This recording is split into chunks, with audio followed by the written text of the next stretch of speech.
Anda kembali menyaksikan berita utama segmen Kompas Bisnis. Saudara, Kementerian Ketenagakerjaan menegaskan pengusaha wajib membayar penuh tunjangan hari raya atau THR keagamaan kepada pekerja. Pemberian THR paling lambat dilakukan sepekan menjelang Idul Fitri. Menteri Ketenagakerjaan Ida Fauzia hari ini resmi menerbitkan surat edaran kepada para kepala daerah untuk menjembatani masalah THR. Jika menghadapi masalah keuangan, perusahaan harus mencapai titik kesepakatan dengan pekerja sehingga THR dapat dibayarkan maksimal sehari sebelum Hari Raya Keagamaan. Para kepala daerah juga diminta menegakkan sanksi terhadap pelanggaran pemberian THR mulai dari teguran tertulis, pembatasan kegiatan usaha, hingga pengenaan denda.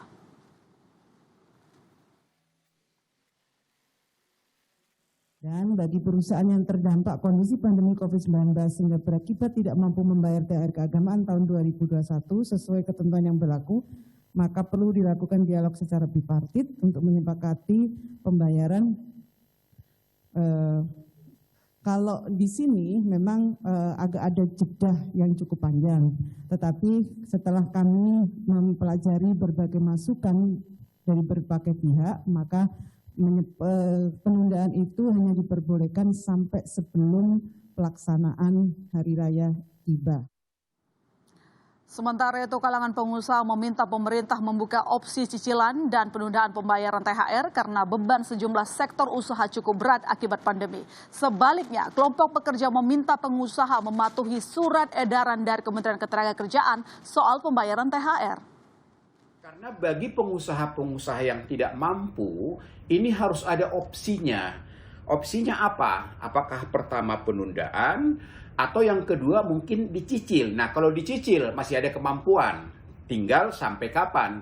Tapi kalau memang tidak mampu sama sekali, berarti kan harus ditunda.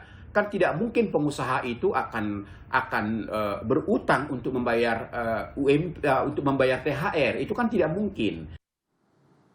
Minta pengusaha mematuhi surat edaran Menaker tentang THR 2021 dan Kementerian Tenaga Kerja memberikan tindakan law enforcement, penegakan aturan apabila ada pengusaha yang tidak mematuhi surat edaran, dan posko THR tidak hanya sebagai lip service tapi proaktif melalui Dinas Tenaga Kerja di kabupaten kota.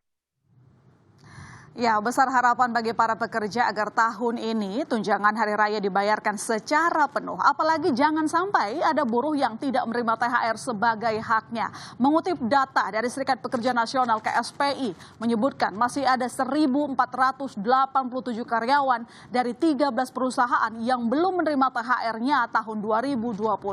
Sementara Kementerian Ketenagakerjaan masih memproses pengaduan 103 perusahaan yang belum membayar THR Idul Fitri tahun lalu. Nah, kehadiran COVID-19 memang membuat tahun 2020 menjadi tahun yang menantang bagi dunia usaha. Pukulan di sejumlah sektor usaha membuat jumlah buruh atau pekerja menyusut hampir 5% dalam setahun. Data Badan Pusat Statistik menyebutkan jumlah pekerja Indonesia turun 5,62 juta orang menjadi 46,72 juta orang hingga Agustus 2020. Tidak hanya secara kuantitas, upah yang diterima para pekerja pun berkurang. Jika dirata-ratakan, setiap pekerja hanya mendapatkan Rp2.760.000 per bulan, menurut survei BPS Agustus lalu. Padahal 1 tahun sebelumnya, rata-rata upah buruh berada di kisaran Rp2.910.000.